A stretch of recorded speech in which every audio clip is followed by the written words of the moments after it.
విజయ్, ఈ మధ్య సోషల్ మీడియాలో అంతా 666 ముద్ర గురించి చర్చ జరుగుతుంది కదా.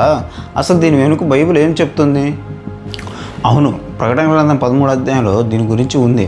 అంత్యకాలంలో ఒక క్రూరమైన మృగం, అంటే అపవాది అనే ప్రతినిధి వస్తుంది. అది మనుషుల కుడి చేతి మీద కానీ నుదుటి మీద కానీ ఒక ముద్ర వేస్తుందని చెప్పబడింది. అదే ఆ 666 సంఖ్య కదా.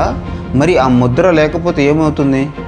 బైబిల్ ప్రకారం ఆ ముద్ర లేనిదే ఎవరు ఏది కొనడానికి కానీ అమ్మడానికి కానీ విలువ ఉండదు. అంటే మనుషుల ఆర్థిక వ్యవస్థను, వారి స్వేచ్ఛను పూర్తిగా తమ ఆధీనంలో తీసుకోవడానికి చేసే ప్రయత్నం ఇది. అంటే అది ఏదో ఒక టెక్నాలజీ లాగా ఉంటుందా, లేక చిప్పు లాగా ఉంటుందా?